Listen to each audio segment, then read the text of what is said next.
What's going on, y'all? It's Envy. It's an old channel, new content. Today I'm going to recap last night's game in LA. If you subbed, drop a like. If not, don't even trip. I wouldn't even sub either. Just come back postseason to see if I kept my promise to cover every game since last night. Anyways, let's get into it. I'll just start by saying this might have been doomed from the start.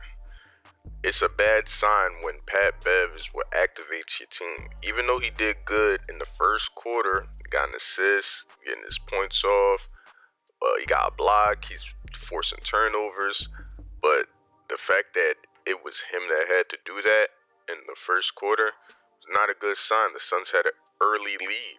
It's bad enough they got to play small ball with Zubac and Kawhi out, but in no world should DeMarcus Cousins be the one to get y'all out of a 9-0 run. Like, that's kind of tough. I'm not going to give them too much hell because DeMarcus definitely hit the buzzer at the end of the first to kind of keep them in there because it ended off at, 33-29? So they were down, but they were still fighting for it, Second quarter was pretty much more the same. I didn't realize that nobody got fouled or took any foul shots until they mentioned it. DeMarcus had the first free throws of the game. Apparently that's the first time that happened in like 25 years.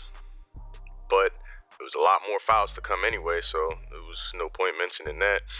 Terrence Mann was all over offensive boards, putting his buckets in. He really wanted to win. Out of everybody on the Clippers, I felt like Terrence Mann really wanted to be here the most. It might not have showed up on the box score, but if you watch the game, you know what I'm saying. Like, the Suns just played better. Like, just point blank, they outscored them.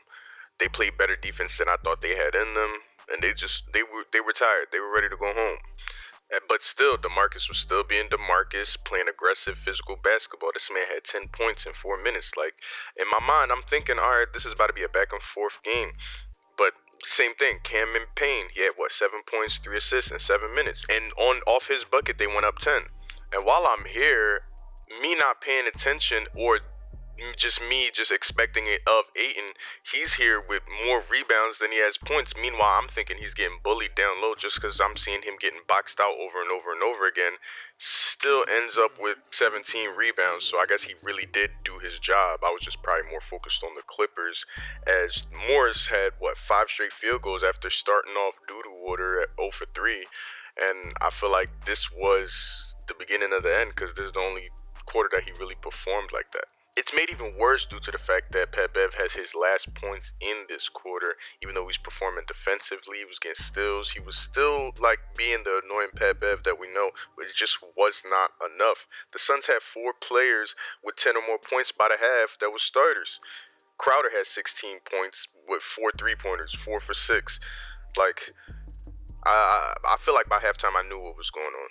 And what was going on was either a hack show or the refs had a parlay that they was trying to get off, because the Suns ended up giving up 21 fouls, which ended up as 32 free throw attempts, and they still dubbed these guys. There was no hope.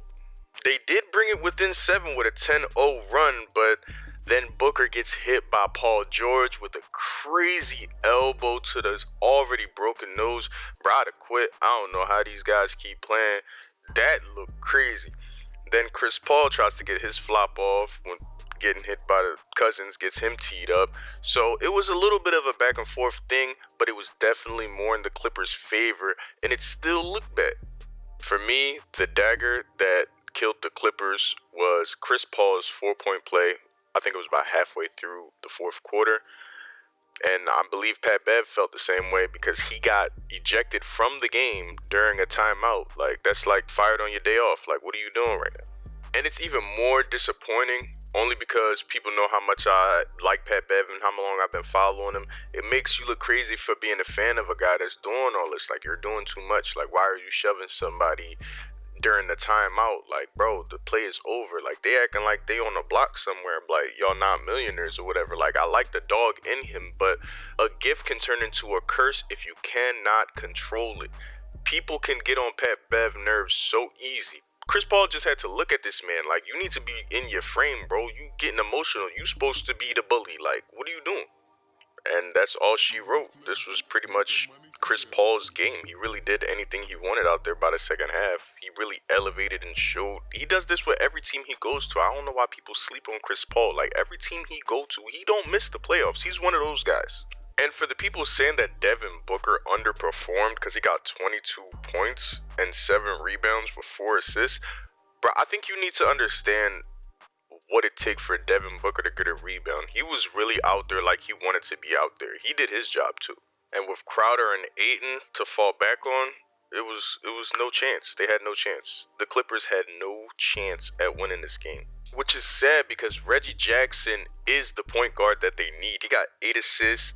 What else? He got 13 points and 4 rebounds. He did go 4 for 12, but he needs more options. He needs more people to throw it to. You can't be throwing it to Marcus Morris, who 4 for 11 from 3, as your top point scorer of the game, which is crazy in itself. He did have 26 points and 9 rebounds. Paul George had 21 with 9 rebounds. But again, 1 for 6 from 3. I don't know, bro. They just got to activate. If you were to ask me what I think the future of the Clippers look like, I would be completely lost. I just know that boy Terrence Mann, he's a grown man, and Reggie Jackson has a bright future, and he needs to be paid. It might not be in LA, which will be unfortunate because I know what it took to get there and what it took to get to where he's at now. Just like I said with him and Terrence Mann, just give these guys more minutes and they'll shine, bro. And as for the Suns, listen, man, they getting for a hot summer. Like, they ready to play some basketball. The only sort of critique that I could have, it would just really be nitpicking because look at this. Crowder 5 for 9, Chris Paul 7 for 8. That's 3-pointers too. Dario Saric 2 for 2 for 3-pointers. The team shot 54% from 3. But I just wanted to see more Dario Saric because I'm a Sixers fan. You know how I go.